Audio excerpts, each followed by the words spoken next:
아. 네. 아이고. 예, 마지막 여러분들 잘 지내셨나요? 이제 드디어 긴팔을 좀 입고 와도 될 것 같은 날씨가 이제 좀 찾아왔는데, 예, 그에 맞게 이제 영화도 음악도 아닌 마지막 방송을 시작하려고 합니다. 네, 뭐 마지막이라 뭐 거창한 건 아니고요. 그냥 사실 마지막 방송이라 마지막 방송이 지각을 한 게 이번이 처음이라 당황스럽긴 하지만, 네, 이번에 같이 이렇게 방송 마지막을 장식할 수 있어서 좋고요. 무슨 끝 인사를 하는 것 같은데 슬슬 영화도 음악도 아닌 10월 에피소드 시작하도록 하겠습니다.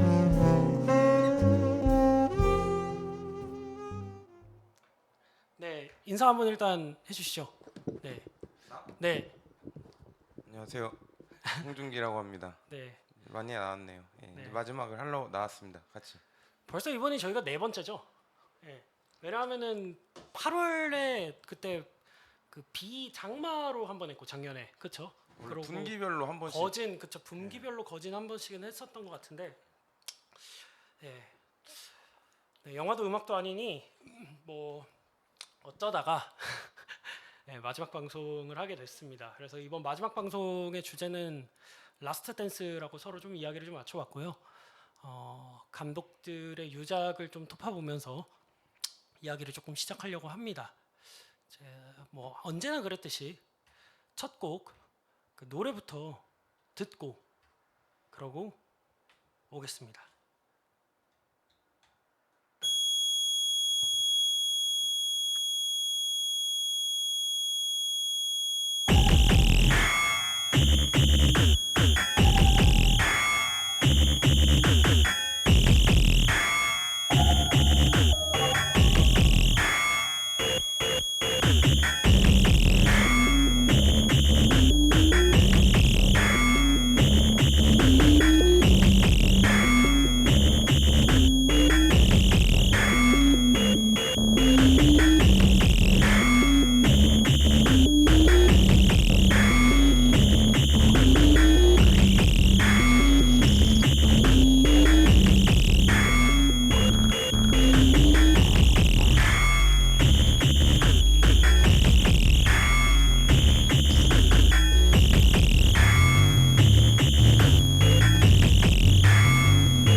지금 방금까지 듣고 오신 노래는 에이펙스 트윈의 벤톨린 살부타몰 믹스였고요.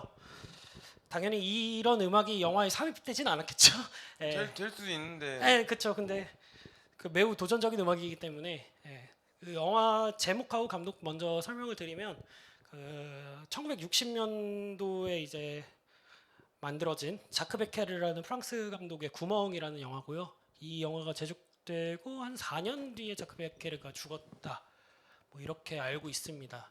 급사예요. 이분의 경우에는 급사. 왜냐하면 차기작을 준비하고 있다가 돌아가셨기 때문에.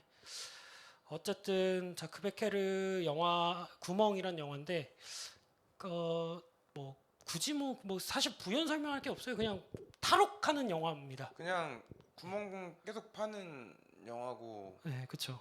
음악이 없어요 사실 오프닝 네, 때. 맞아요. 그래서 얘가 아마 이 음악을 한 것 같은데 이 음악을 고른 이유는 되게 단순해요. 이 영화 보면 형도 보셔서 알겠지만 되게 길게 그냥 진짜 계속 뭘 파고 때려 부시고 콘크리트 때려 부시고 벽돌 때려 부시고 하면서 탈옥을 하기 위해서 루트 찾는 장면을 진짜 앰비언스 하나 없이 그냥 계속 드립다 길게 잡기 때문에 그냥 이 영화를 보고 있다가 갑자기 에이펙스 트윈이 떠올랐어요, 사실은. 그럴만해 영화 자체가. 네.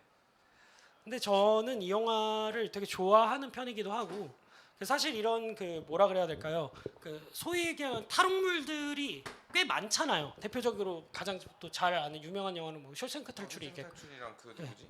브레송 영화도 있고요. 그 사형수 탈옥하다. 맞아.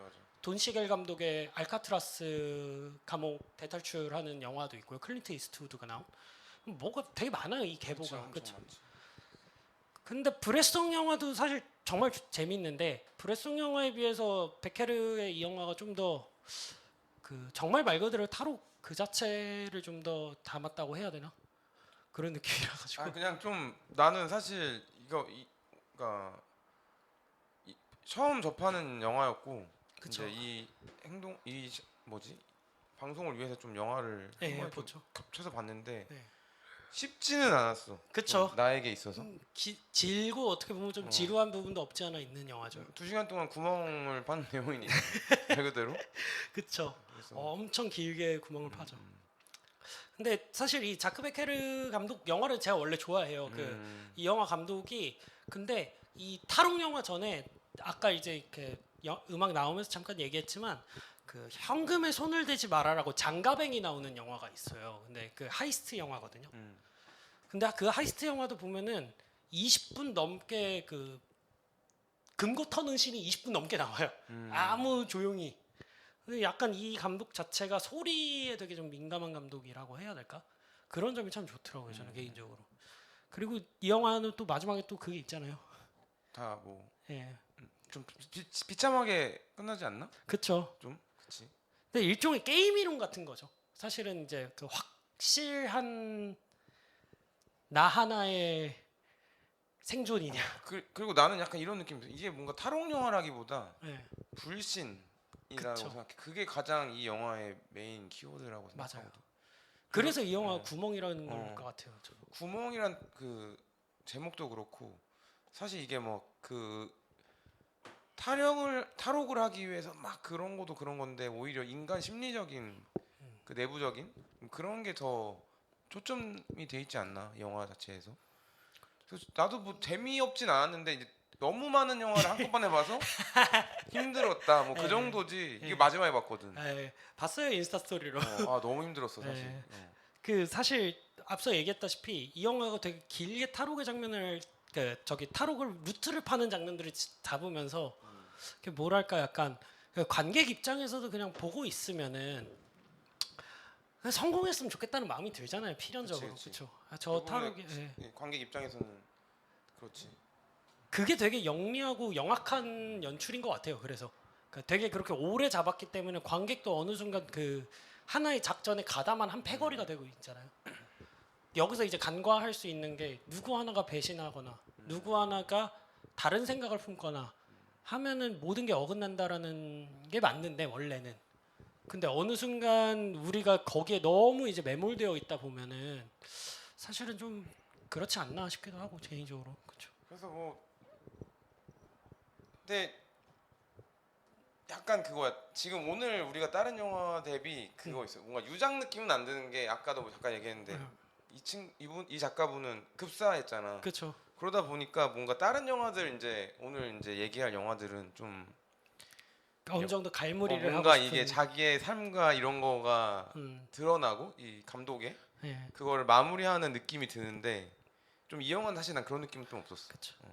사실 이 영화랑 고민을 했었던 게 그 장비고 감독의 라탈랑트라는 영화가 있거든요. 1936년 작품인데 수중 촬영이 진짜 멋있어요. 이게 나중에도 후대에 뭐 패션 필름이라든지 이런 데에 되게 좀 영향을 많이 끼친 작품인데 이 감독 같은 경우는 이 장편 데뷔작 찍고 죽어버렸거든요. 이 사람이야말로 진짜 요절에 가까운 감독인데 그 사람 영화를 할까 이 영화를 할까 하다가 어떤 의미에서 저도 이제 이 영화도 음악도 아니들 정리하게 되면서 언젠가 뭐 시즌 2로 돌아올 수야 있겠지만 그 뭔가 하나의 브레이크스루를 좀 만들어 간다는 생각이 있어서 이 영화에 좀 더 마음이 갔던 것 같아요 개인적으로. 그런 관점에서 이 영화를 조금 좀 한 것 같은데 그쵸 두더지 영화라고 누가 그러는데 진짜 두더지 영화 맞아요. 두더지 영화 진짜 내립다 땅만 파고 그냥 땅 파는 영화에 사실 그냥 되게 예. 단순히 말하면 그런 건데 이제 거기서 나오는 인물들 간의 심리적인 부분이 그쵸. 좀 이 영화의 이제 관람 그쵸. 포인트라고 그쵸. 보는 거지. 소리가 미쳤죠 사실. 사실 그 땅 파는 소리나 이런 것들이 네가 아까 얘기한 대로 이 사람이 좀 소리에 좀 민감한 것 같긴 해. 예 맞아요.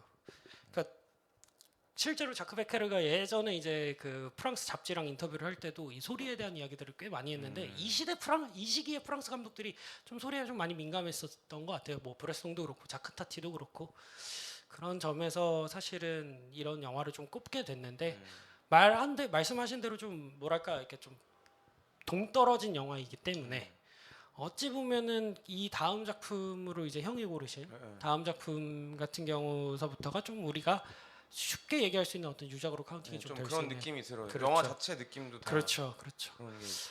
언제나 그렇듯 뭐 영화 소개는 곡이 끝난 뒤에 하기 때문에 그러면은 다음 노래를 때 슬슬 좀 들어보고 이야기 나눠보도록 하겠습니다. 다음 음악 듣겠습니다.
방금 듣고 오신 노래는 제가 이거 발음하기가 없는데 지비기뉴 프레즈노의 패션쇼 파트 1이라는 이 영화의 사운드트랙 막바지 사운드트랙으로 나왔던 노래죠. 이 영화 어떤 영화죠? 일단 크시스프 키엘로프스키의 네. 세 가지 색 레드라고 그렇죠. 이제 키엘로프스키가 세 가지 색 시리즈가 있어요. 블루, 화이트, 레드인데 그 시리즈의 대미를 장식하는 영화입니다. 그렇죠. 네, 뭐 제가 이제 이 영화를 선택한 게 정말 이제 뒤에 나올 영화들이 있어요. 네. 미리 이제 사전 공개는 안 하겠지만 이제 처음 정한 이제 영화가 되게 좀 사르카즘적이고 좀 보고 그쵸. 있으면 괴로운 괴로운 영화니까. 좀 괴로워서 이제 하나는 좀 아름답고 좀 그렇게 재밌게 좀 끝낸 밝은 느낌으로 하나 고른 게 이제 이 영화인데 원래 워낙 좋아하기도 하고 뭐 근데 저는 사실 이 이야기를 아까 이렇게 음악 들으면서 나눠서 좀 놀랐던 게 저는 이 영화가 그렇게 밝다고 느끼지는 사실 않았었어요.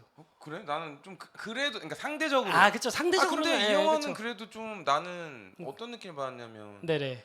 약간 치유가 되는 아. 그런 사랑이라는 감정에 대해 혹은 상처가 있는 사람들이 음. 서로를 바라보면서 스스로가 이렇게 일어나는 영화라고 난 생각하거든. 뭐 주인공인 발렌틴, 발렌틴도 그렇고 음, 법관인 원래 어, 장루이 어, 트라네 발음이 안 되는 장루이 트린타랑도 그렇고 또 그 젊은 법관으로 나오는 그 오기스트. 오기스트도 그렇고요. 오기스트가 이제 예. 근데 이제 영화가 좀 이제 어떻게 보면 이 사람의 다른 그러니까 아까 뭐 구몬 같은 경우는 좀 사실 뭐 유작 같은 느낌 아니가 왜냐 요절했다 그러는데 이 영화는 좀 보면은 그 시리즈의 마무리를 하고 뭔가 킬로프스키가 나는 마지막 전달하고 싶던 내용이 약간 음. 그런 사랑과 유대 약간 이런 거 같아. 그럼 뭐 그 영화를 보면 그런 느낌을 받았어 나는 좀 서로 이제 서로를 바라보면서 하여튼 그런 느낌 받아갖고 되게 좋았고 그 영화가 좀 재밌는 게 마지막 엔딩쯤 보면 이 시리즈의 등장인물들이 다 나오잖아. 근데 그쵸. 그게 되게 웃기게 나오잖아. 뭔가 이렇게 뭐 결말을 너무 스포하긴 그래갖고 할 수는 없는데 그 등장인물이 나오는 거 좀 재밌고 뭔가 그리고 여배우가 굉장히 이쁩니다. 이렌 그쵸. 자코브의 이제 리즈 시절인데 네. 보면은 진짜 뻑이 갑니다. 이제 꼭 남자분들은 근데 키슬로프스키 영화에서 발굴된 여배우들이 그쵸. 상당히 많아요. 엄청 그쪽이 괜찮은 그 배우들을 좀 발굴하는 게 크고 실제로 지금 채팅창을 처음으로 읽어보게 되는데 무슨 색이 가장 좋았냐는 질문이 있긴 해요. 요 세 개 중에 300 블루, 레드, 화이트 중에 저는 개인적으로 화이트도 재밌게 봤어요. 근데 원래 처음엔 블루 때문에 영화를 봤거든. 네. 나도 화이트가 근데 다 보고 나서는 제일 좀 좋았고 네. 약간 그런 것 같아. 좀 이름이 그 여배우 누구지? 화이트에 나오는? 화이트에 나온 여배우가 걔 비포 선라이즈에 나오는 갑자기 이름이 기억이 안 나네. 찾아보면 되죠. 저희에게는 뭐 많습니다. 화이트의 그 줄리 델피. 줄리 델피. 그러니까 네. 아까도 얘기했지만 킬로프스키 감독이 항상 여배우들 되게 좋은 배우들을 잘 네네네. 골라갖고 하는 것 같더라고요. 그 이렌 자코브도 이제 초창기 중에 베로니카 이중생활이라는 작품에서 이제 네. 킬로프스키가 이제 그 전에 물론 굿바이 실드런에서 나오긴 했는데 좀 베로니카 이중생활로 아마 상을 받았을 거야. 그렇죠. 네, 그러면서 좀 좋은 배우들을 잘 항상 고르고 그리고 이제 이 감독이 좀 항상 거의 마지막 시네아스 중 한 명이지. 거의 마지막. 요즘에는 사실 그렇게 부를 만한 작가들이 없잖아. 그렇기도 하고 근데 약간 키슬로프스키가 항상 그 정교하게 항상 이제 덫을 좀 놓는 편이라는 생각이 항상 들어요. 작가로서 그러니까 그 어떤 윤리학적인 실험을 항상 맞아. 던지잖아요. 가령 뭐 레드에서도 법관인데 은퇴를 했고 도청을 하고 관음을 하는 일종의 환자처럼 나오기도 하고 화이트 같은 경우에도 결혼을 했는데 이 결혼 생활 자체를 복수하고자 하는 어떤 그런 상황들을 제시하는 것처럼 사실 키슬로프스키가 언제나 항상 약간 관객들의 어떤 그런 역설 안으로 일단은 들여보내는 타입이잖아요. 사실 제가 그런 영화를 별로 안 좋아하거든요. 원래는 그러니까 미카엘 하네케라든지 그 라스폰트릴 같은 아티스트들의 그런 윤리학 실험을 원래는 안 나는 좋아하는데 엄청 많이 봤어 그런 영화들. 네, 그래서 좀 근데 저는 이 앞서 언급한 작가들이랑 키슬로프스키랑은 좀 다른 느낌이에요. 왜냐면은 그 전작 전 사람들은 그냥 파멸이잖아. 그렇죠. 근데 킬로프스키는 뭔가 긍정적인 메시지를 꼭 주는 것 같아. 내 생각이야 이거는. 그래서 나는 이 사람 영화 보면 항상 기분은 좋아. 대부분. 그 불쾌한 감정이 있는 영화도 저는 있었어요. 아, 예를 그래? 들어 살인에 관한 짧은 필름 같은 영화들은 그 나중에 이제 데칼로그 시리즈 안에서도 편입이 되는 작품이긴 하지만 그 되게 유달리 길게 사형 집행 장면을 잡는 씬이 있거든요. 정말 힘들더라고요. 그러니까 이 살인에 관한 짧은 필름에서 다루고 싶은 게 아무리 잔혹한 사이코패스라도 그 저런 식의 국가 제도 하에 사형 제도를 하는 것에 대해서 그 의문을 한번 좀 표하는 작품으로서 마치 오시마니 기사의 교사형 같은 그런 류의 작품이었는데 그런 거 보면 사실은 어떻게 보면은 근데 저는 개인적으로 레드는 그럼에도 불구하고 형이 말한 대로 어떤 지점에서는 여전히 안도의 한숨을 쉴 수 있는 작품 중 하나가 아닌가. 그래도 삶은 좋다. 뭐 약간 그냥 네. 단순하게 말하면 그런 게 있지. 근데 또 일견 또 서늘하긴 한 게 사실은 어쨌든 그 안도함이 그 1000대7이잖아요. 뭐라고? 스포를 하자면 1000대7이잖아요. 뭐라고? 1000대7이잖아요. 그치. 그치. 맞아. 그런 그것도- 부분에서의 안도감을 가진다는 게 사실은 안도함이 진정한 안도함일까라는 의문을 그러니까- 사실은 남기고 끝내긴 해요. 나도 이제 마지막 장면 볼 때 예. 아니 뭐 대충 그냥 예, 나온 김에 예. 그 마지막에 그 이제 조세프 네. 주인공 이름이 배역이 이제 조세프인데 조세프가 이제 이 발레린이라는 여배우가 이제 영국으로 가야 되는데 이걸 네. 페리를 타고 가라 해서 페리를 타게 된 건데 그렇죠. 거기에 이제 아까 말했던 그 오기스트라는 음. 법관 근데 그게 오기스트가 아마 조세프의 약간 젊은 모습을 약간 투영한 거죠. 건데, 누가 봐도 투영한 거죠. 그렇죠. 투영한 건데 이제 그 배를 타게 되는 장면이 나오는데 마지막에 이제 그 배가 침몰을 한 거죠. 그렇죠. 그러면서 7명이 딱 살아남아요. 근데 그 이제 7명이 그러니까 좀 되게 무서운 장면이기도 하지만 좀 웃긴 게 그 전작들의 주인공들이 그렇죠. 나오고 그 조세프 발레린과 오기스트가 나오죠. 예. 그렇게 되는 장면인데. 그러니까 어떻게 보면 여기서의 안도의 한숨은 그 내 자신 그리고 내 자신이 마음을 기꺼이 주었었던 상대가 살아남았다라는 감정인 거고. 근데 인간은 난 다 이기적이라서 그 조세프도 마지막에 좀 미소를 지으면 끝나잖아요. 영화가. 그쵸. 근데 안도의 미소죠. 나도 뭔가 슬프겠지만 나도 그랬을 것 같다는 생각. 그렇죠. 당연한 거예요. 사실 것 같아요. 그러니까 이게 그 사람이 나쁘다 이런 게 아니라 이 사람이 오히려 저는 좀 묻고 싶은 게 근데 그래서 어떤 측면에서는 키에슬로프스키가 맨날 이 윤리학 실험을 하는 이유는 개인이 타인을 판단할 수 있냐라는 질문을 끊없이 남기는 맞아. 것만 같아요. 그 사실 이런 거에서 있어서 사실 조세프가 법관이 아니었으면은 저 안도의 미소가 좀 덜 서늘하지 않았겠어요? 저는 그렇게 생각하거든요. 그런 부분이 아닌가. 이거 바지는 그라미치랑 뭐 미국 어떤 브랜드랑 콜라보한 바지입니다. 네, 죄송합니다. 이게 깨알로 이게 채팅창이 우리 원래는 잘 확인을 안 하는데 이번에 새로 바뀐 스튜디오는 옆에 이걸 달아주셔가지고 덕분에 괜찮습니다.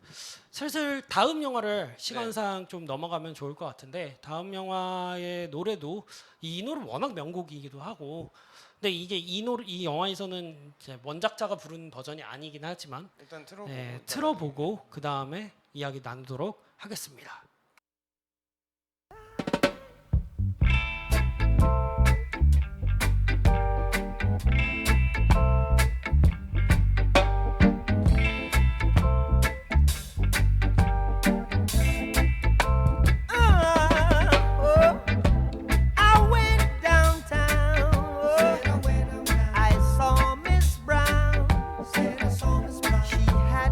Sugar all over her booga wooga. I think I might join the fun, but I had to hit and run. See, I just can't settle down in a kinky part of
반말리의 킹키레게 듣고 왔고요.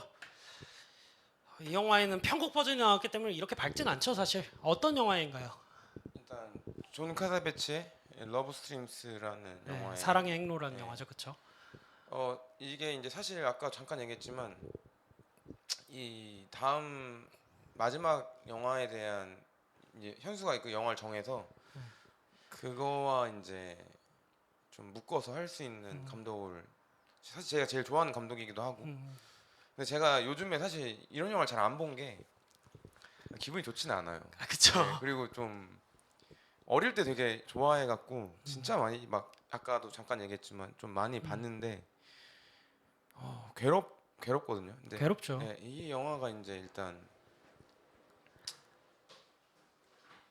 사랑에 관련된 영화죠, 이거도 사실. 그렇죠. 근데 정확하게 이제- 외로운 사람들에 대한 영화기도 하고요. 근데 이제 뭐 대충 얘기하면은 이게 영화가 존 카사베츠가 이제 누구냐 하면 미국 뭐 인디 영화의 대부. 그쵸. 사실 그리고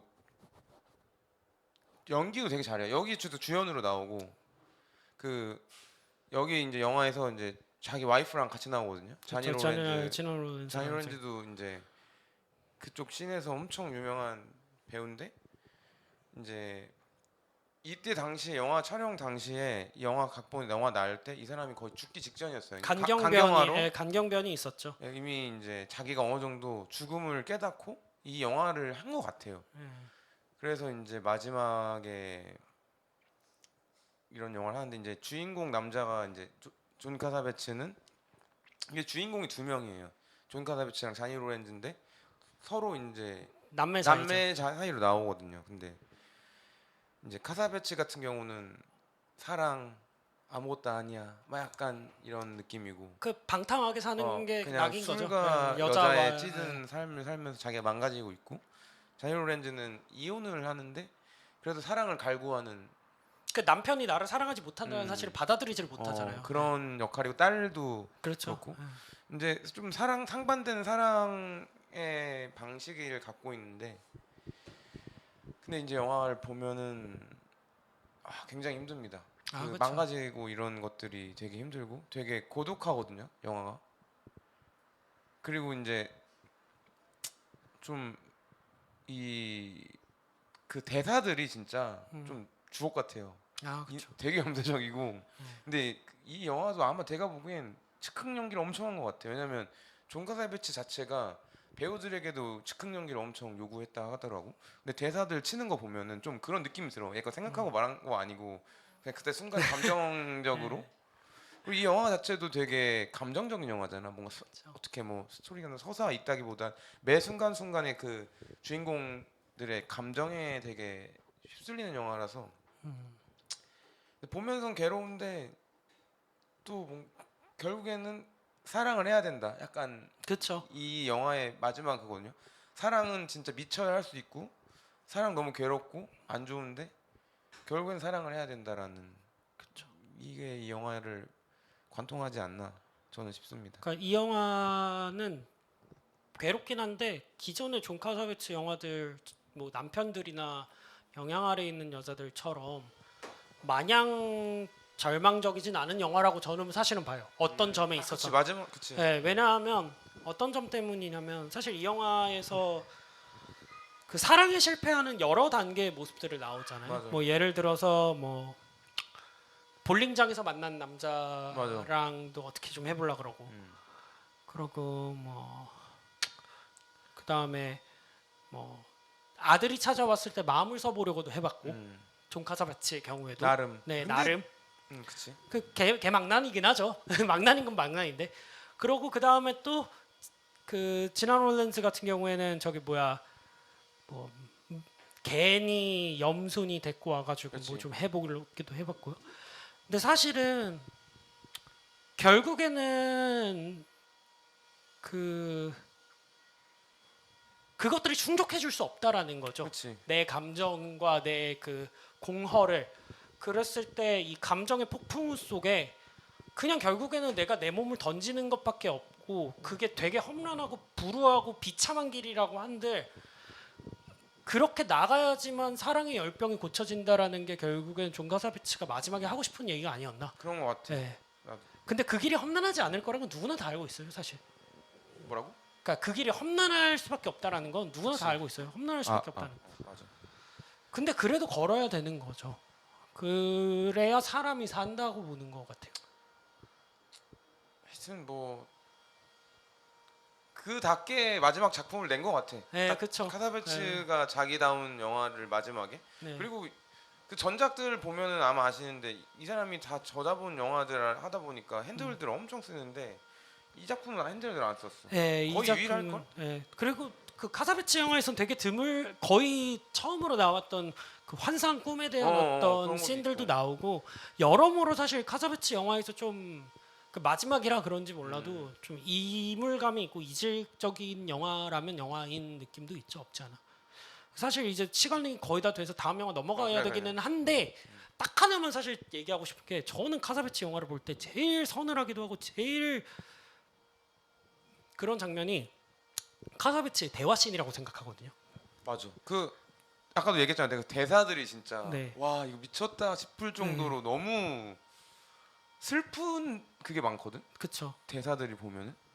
근데 단순히 대사뿐만 아니라 저는 카메라가 진짜 서늘한데 그 기억이 나실 수도 있는데 어떤 장면이냐면 그 카메라는 이제 지나 롤렌즈를 비추고 있는데 대화는 카사베츠랑 지나 롤렌즈가 둘이 하고 있어요. 어디 식탁에 앉아서 대화하는 씬인데 카사베츠가 막 몰아붙이는 거예요. 너 그렇게 실패한 맞아. 이혼 생활하고 어쩌고 저쩌고 뭐 너 네가 네 남편 떠난 걸 너도 받아들여야 되지 뭐 이런 식으로 막 너의 결혼 생활에 실패했고 이런 얘기를 쭉 하고 있는데 얼굴은 지나 롤렌즈만 잡고 있어요. 그게 이렇게 문틈에 딱 가려서 카사베츠는 가려져 있는 채로 잡는데 이런 씬들이 사실은 러브스트림에 진짜 많이 나오는데 보고 아니면 가령 그 아들이 찾아왔을 때도 마찬가지예요. 아들한테 카사베츠가 막 뭐라 그래요. 그렇지. 막 뭐 네가 남자답게 뭐 남는다고 했는데 왜 또 징징거리냐 뭐 이런 식으로 얘기를 하는데 이때 카사베츠 안 잡아요 카메라가.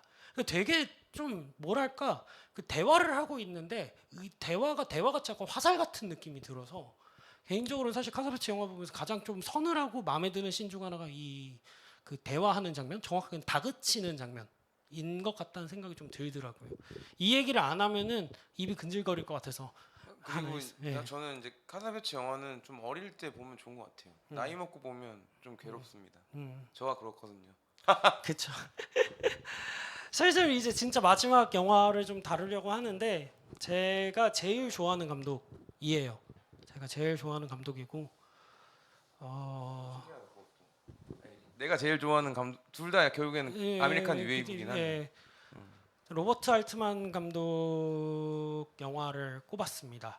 이 영화는 이 음악은 마지막에 저희가 들을 거라서 미 영화를 좀 깔게요. 그게 나을 것 같아서. 그 로버트 알트만 영화고요. 제목은 프레리엄 컴패니언이라는 작품입니다. 내용은 뭐 별거 없어요. 지역 미네소타 방송국인 그 저기 MPS에서 NPR에서 이제 라이브로 하는 올드스쿨 라디오 방송 생방송의 마지막을 다루고 있는 영화죠. 예. 실제로 거기서 이제 그 주연으로 나온 그 라디오 진행자 있잖아요. 그 사람이 실제로 그 방송을 했던 사람이고, 나 그건 몰랐다. 예. 그리고 그 사람이 각본을 썼어요. 원래 원작 소설이 있어요. 그리고 매우 놀랍게도 알트만은 이 영화를 끝으로 이 영화에서 이제 이 라디오 쇼를 끝냈지만 실제로 2016년까지 한 라디오 쇼입니다. 예, 되게 오랫동안 실제로 NPR 라디오에서 했던 라이브 라디오 쇼고 그 사람이 호스트가 주연 배우로 나왔는데 배우진들도 뭐 짱짱하죠. 우디 엄청나죠. 에럴슨, 메릴 스트립, 뭐 린제이 로한도 나와. 린제이 그것도 로한도 웃겼어. 나오고, 예, 다코타 패닝도 나오고요, 그렇죠. 그리고 저기 존 씨 라일리, 뭐 그 토미 리 존스 이런 굵직굵직한 배우들이 나오는데 그냥 올트만 마지막 작품이라서 다 해준 것 같아. 배우들이 그 정도 급이야 사실. 말도 안 되는 배우들 다 나왔어. 실제로 얼트만이 이 당시에 이제 거의 위독한 시기였어서 심장 아마 수술하고 이거 했다는 걸 알고 있어. 그래서 이때 서브 감독으로 폴 토마스 앤더슨이 그 예비 이머전시 감독으로 있었어요. 그래서 현장에 폴 토마스 앤더슨이 있는데 이제 물론 다행히 이제 알트만 옹이 이 영화를 찍는 동안에는 별 이제 건강상의 문제가 없었기 때문에 다행이긴 했지만 예, 그때 이제 PTA가 계속 상주해 있었던 걸로도 좀 유명한 영화긴 합니다. 실제로 PTA의 어떤 영화적 스승이자 계보 같은 존재기도 하고. 사실 그 PTA가 딱 그 아메리칸 뉴웨이브를 계승한 감독이잖아 어떻게 보면. 거의 유일한 느낌이죠. 요거랑 샤프디 형제 정도가 그 다음 음. 기수에선 꼽을 수 있을 텐데 사실은 이제 어떤 부분 때문에 제가 알트만 영화를 좋아하냐 그러면 알트만 영화에 축이 없는 게 좋아요. 어떤 부분? 축이 없어요. 군증극이잖아요. 원래 그치. 항상 예, 사람도 엄청 많이 나오고. 20명, 30명, 내시빌이라든지 뭐 야전병원 메쉬도 있었고 뭐 너무 많죠. 사실 나열하면 숏컷, 뭐 플레이어, 뭐 고스포드 파크 정말 좋아하는 영화들 많고 저는 사실 알트만 전작을 거의 다 봤어요. 근데 이 영화가 영화도 음악도 아니네 마지막 영화가 되기를 바라긴 했었던 것 같아요. 근데 저는 나름. 딱 맞는 게 그 이제 이것도 어떻게 보면 유작이고 죽음을 다루는데 네. 기존 전에 했던 영화들에 좀 비해서 약간 알트만이 좀 야 죽음 별거 없다 맞아요. 담담하게 받아들이고 슬퍼하지 마 약간 이런 느낌이잖아 영화 자체도 보면은 좀 뭐 카우보이들이 막 웃긴 노래 부르고 그러잖아. 그렇죠. 그래서 배쪽 하면서 이제 하는 것도 그렇고. 그런 것도 있고. 그냥 그런 거죠. 어쨌든 이 영화가 마지막을 다다루고 있다라는 걸 스스로가 알고 있음에도 그러니까. 불구하고 그 안에 사실 또 이제 뭐 스포가 되긴 하지만 죽음도 있잖아요. 그치. 실질적 죽음도 있고 전체적인 영화라든지 라디오 쇼의 죽음도 있지만 그런 부분에 좀 자전적인 느낌이 들어. 네. 근데 그럼에도 불구하고 그냥 이 영화는 그 덤덤히 나는 내 할 일을 끝낸다라는 이 태도 자체가 그 마지막 떠나는 자의 어떤 되게 아름다운 뒷모습을 보는 느낌이었어요. 예. 그리고 그냥 이상하게 마음이 가더라고요. 그러니까 어떤 영화들은 그렇잖아요. 사실 저는 물론 제 인생 영화가 알트만 영화들이기도 하지만 그냥 알트만 영화에서의 서늘함이 있어도 결국에는 사람 사는 이야기로 끝내니까. 그치. 그러니까 나는 이 영화 보면 느낀 게 그냥 알트만이 음악도 계속 컨트리 노래 나오고 네, 자기 맞아요. 좋아하는 거 그냥 한 것 같아. 야 나 이런 거 좋아했고 나는 지금 죽음 이렇게 생각하고 맞아요. 그냥 이렇게 받아들이고 있으니까 슬퍼하지 말고 그렇죠.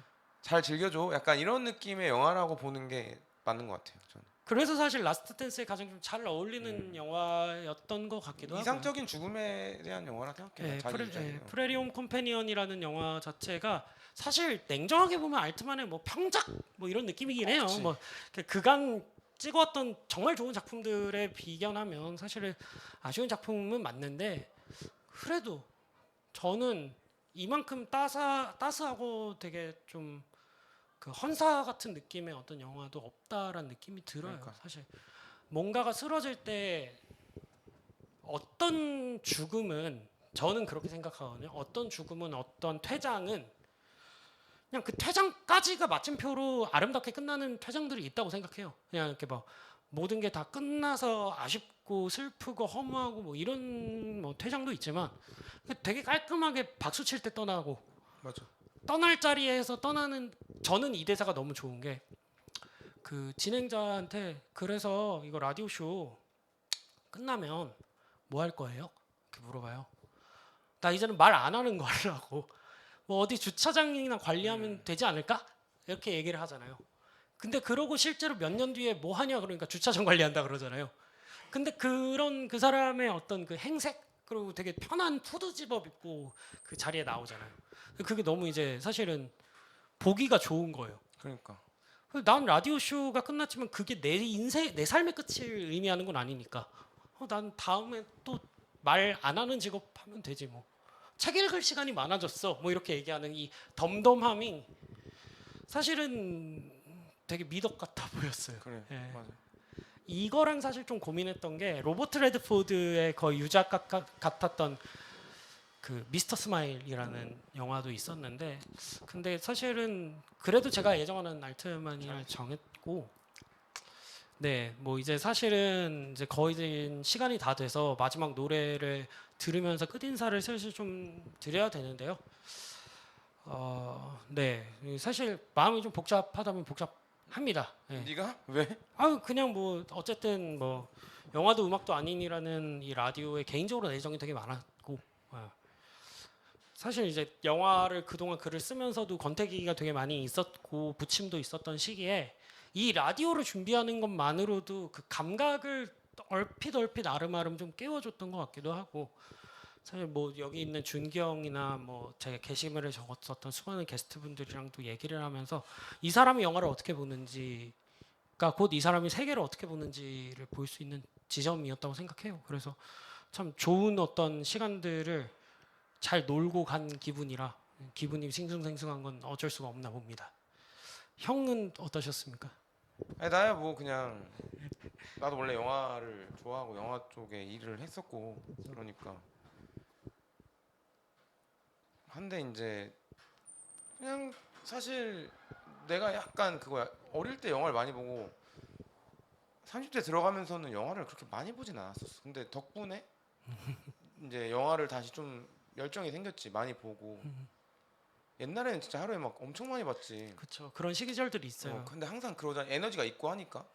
근데 이제 요즘에 안 보다가 좀 소위 말하는 어려운 영화들이지 쉽게 말하면 그런 건 잘 안 보다가 요즘에 어제만 해도 좀 많이 보고 좀 그래서 좋았던 것 같아 경험이. 그리고 사실 막 영화를 좋아하는 사람들 점점 없어지는 것 같거든. 그렇죠. 그래서 좀 이런 컨텐츠가 꾸준히 있었으면 좋겠어. 뭐 그런 생각 들었어. 네. 마지막으로 이제 노래 듣기 전에 마지막 인사를 나누고요. 혹여나 이거를 좀 계승하고 싶으신 분이 있다면 따로 연락 주시면은 뭐 물론 이제 아무한테나 제가 이 쇼를 넘기진 않겠지만 원하시고 관심 있으신 분 있으면은 저랑 좀 얘기를 나누시면서 제 전달 포맷이나 이런 거 전달드릴 의사는 있고요. 또 모르죠. 사람이 언제 될지 모르지만 또 뭐 몇 년이 지나서 또 비스라 FM에서 제가 다시 또 이런 쇼들을 진행할 수 있다면 또 그때 와서 또 다시 시즌 2로 인사드릴 수 있으면 참 좋겠네요. 마지막으로 그래서 이 영화의 엔딩곡이었던 Red River Valley and the Sweet By and By 듣고 여러분들과 마지막 인사 나누도록 하겠습니다. 바이바이. Remember to keep your feet on the ground, your hopes up high. Pray for rain, keep the humor dry, and eat those powder milk biscuits. Thank you, everybody. Come and sit by my side if you love me. Do not hasten to bid me adieu, but